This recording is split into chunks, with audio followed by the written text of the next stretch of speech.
COVID-19 has put a tremendous amount of pressure on us as a nation, but particularly on parents, teachers, and children. The ongoing debate of whether it's safe to take our children back to school has been a contentious issue. It is from this premise that I wanted to ask us, should we do it? Should we not? I'm a mother, I'm a doctor, and I want to know from expert leaders, pediatrics, world-class educators, and psychologists, including parents and children themselves. Should we take our kids back to school? Is it safe? I'm very sensitive to the fact that there are some schools where online education is just not possible, but where you have the option, where online education and quality tele-education, remote children's teaching is a viable option. Should this be considered? To quote the famous Shakespearean play, Hamlet says in Act 3, Scene 1, to be or not to be. I want to parody that and say, to school or not to school? That is the question. Come and join us, tune in, and let us hear from our professionals and from the voices of children and parents.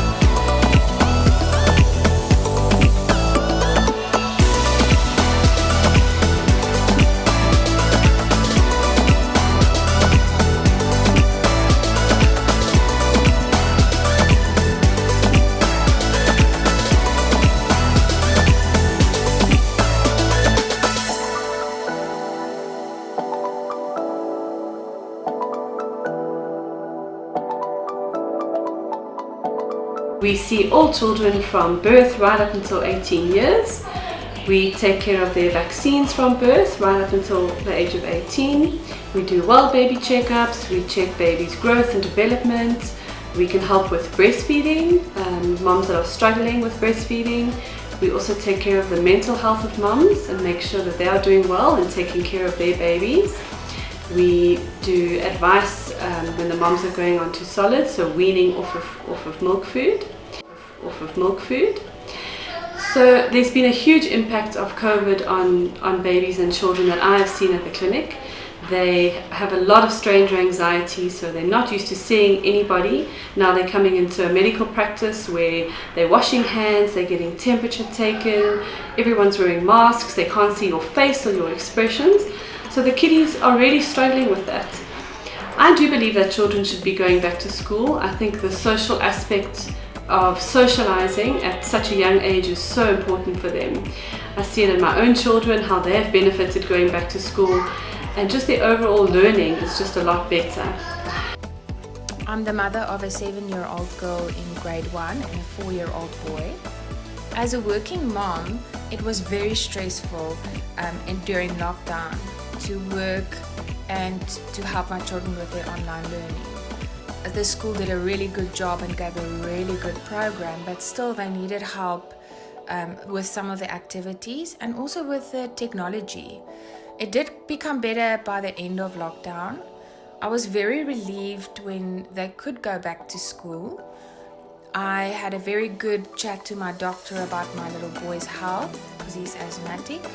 And after I spoke to her, I was actually quite relaxed. I've got a lot of family members that are doctors, and everybody said children are actually low risk.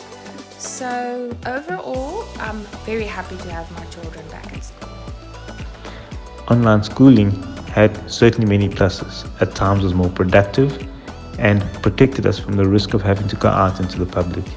However, we also soon realized that social contact was an equally important part of our kids' development, and we had to find a way to balance that. Looking forward, a hybrid of the two is equally important because social skills requiring contact with persons is equally important to develop as protecting people and teaching them to work in a quiet space. Can you tell us what you think about homeschooling and going back to school during COVID times? Well, what makes school fun is maths, playing with my friends on the playground, and when I wear my shield, I don't even notice because it's see-through. What do you prefer, homeschooling or going back to school? I prefer going back. Hi, Hi, my name's Gabby and I'm 8 years old. I prefer a normal school because it's better, and online it glitches a lot and I can hear my teacher much better. Hi, I'm 6 years old and I prefer normal school because I'll miss all my friends, and why I don't like online it's because I'll miss my teacher.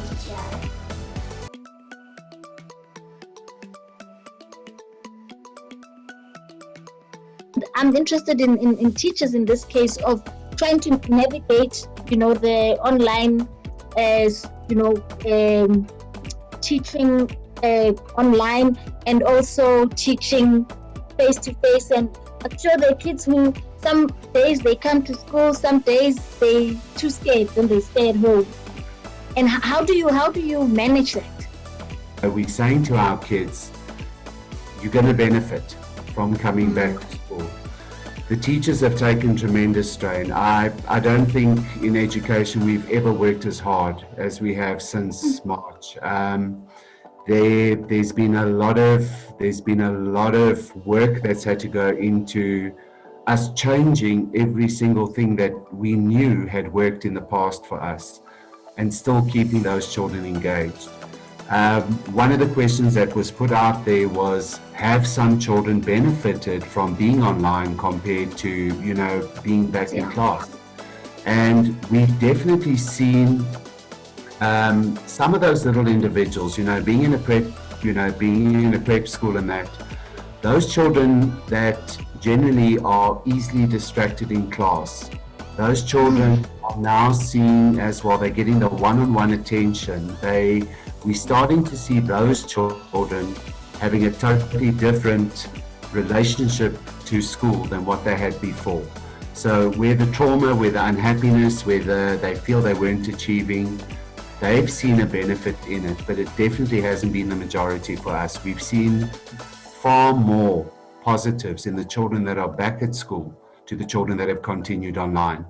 What we have found as well is, obviously with our little ones, I think I always said I had quite a good return rate. I don't know if my Fourways parents were just glad to have their children not at home anymore, but my older children, it's obviously easier for them to navigate the online platform.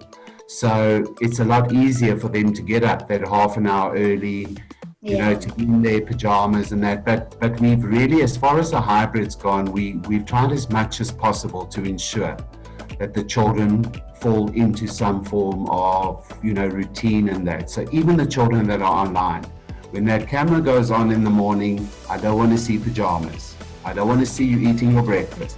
I don't want to see you running around in the background, shouting at you, patting the dog and all of that. We need to have a sense of we back at school.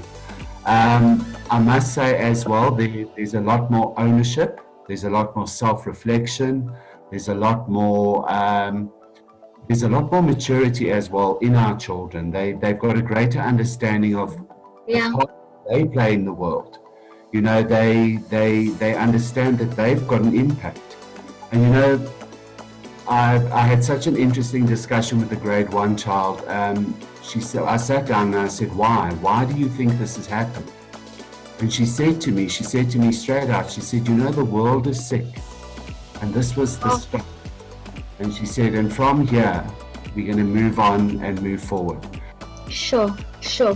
Wow, I think I'm fascinated to see that, in as much as this has been quite a painful and, tragic, experience for most of us, for us as a nation, there are certain elements that we can pick up.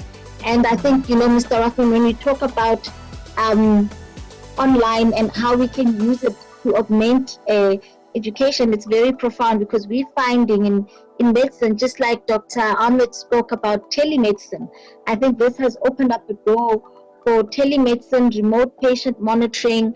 I think nothing can ever replace that touch and feel. I think all the doctors will agree with me that there's sometimes when a patient is in front of you and they tick all the boxes, but something just doesn't feel right, and you're like, I just feel you need a scan because this headache is something, So you can't replace with technology, but you can definitely augment, patient care and in this case education with technology.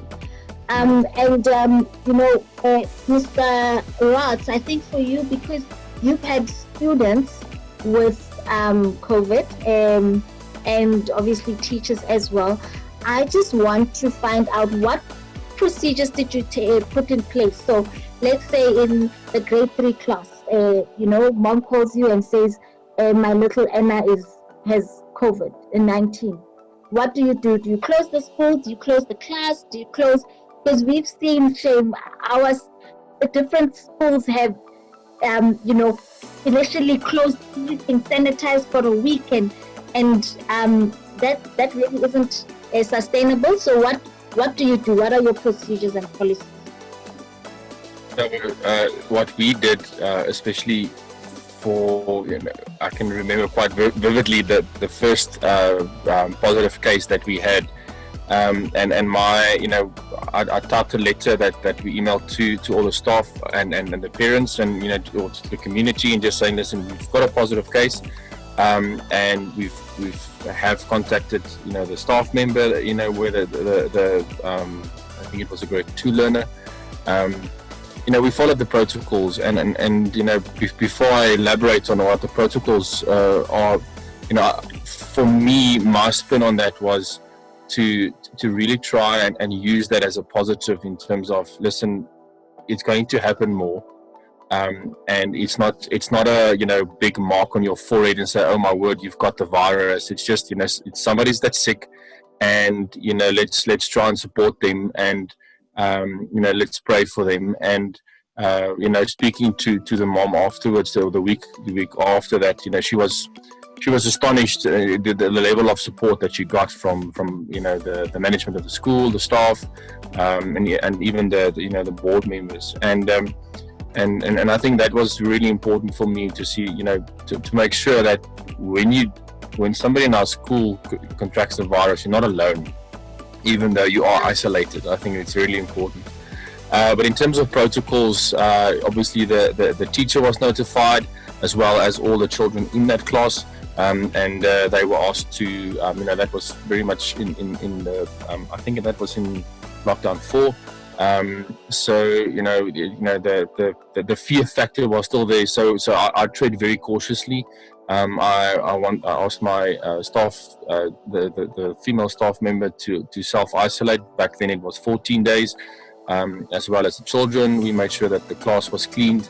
And she only returned after a test afterwards, and then so we just followed the protocols. We didn't close the school. I think that is, like you said, Dr. Malebo, that's totally ineffective. We had a situation where we had a staff member in the college that tested positive. And just purely from a logistical point of view, not all the staff were back on campus. I think that was just when the grade 12s and grade 7s, the grade 7s on our campus are part of the college. It's only then that returned, and then we didn't have enough bodies on the campus to invigilate all the classes, because we had teachers teaching from home. So we had to close the school for 2 days, just because it was a logistical problem. It's not part of our protocols to say, listen, we're going to close the school or something like that. Cheryl, just from your point of view, I know you are head of the pastoral side, as well as the leadership, the outreach at Dainfern, and I know outreach is quite a major part of what you do. I know you do a lot of work in Deep Spirit with the kids making sandwiches. Simply because I see a lot of the kids at my practice. And how now, do you continue, safely continuing with your extramurals? So with that, the outreach with the kids, with the, the sport, all the interactive things. And what are the plans, maybe as teachers, in terms of, and school heads, in terms of, interacting with the other schools safely? Is there a long-term plan. Maybe you can just share some light there. Yes. If I can, I don't think there will be interaction between schools until next year. I think that's our stance, is rather keep into our own school. Outreach has been a difficult one because I truly believe outreach is interacting with other people.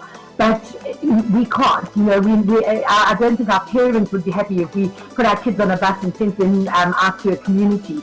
But what we really have encouraged is to still have that heart of giving, because I really do believe that from giving and from being part of outreach projects, it actually takes your focus away from yourself and it looks at other people. So we've had a lot of projects ongoing, making sandwiches, knitting squares, which will be sewn into blankets. We had a Mandela Day bag of hope, the soup bag or bottle of hope, that was just phenomenal. The generosity of the community was just incredible. And I think what we've seen in outreach is that the greatest need out there is food. People have lost their livelihoods, they've lost their jobs, they've lost loved ones, and people are starving. So that's what we have encouraged our students to do. We still have to give, and part of the psychology is the more you give, the more you actually benefit from that as well. And we've just been so blessed with our community. It has just been incredible. We are, for Heritage Day, we're encouraging the children to bring gently used or new shoes, because I think that's another thing that is important. So we're not stopping outreach, but we have stopped going into the community at this stage, and we can't wait to get back into the community. Yeah, so I like that, and I think someone also alluded to that you can physical distance, but you don't necessarily have to social distance. And this has forced us to think outside the box, right? In terms of how to continue with, I guess, in terms of outreach, giving, how to still, contribute to the community, but not necessarily be put ourselves at risk or others at risk.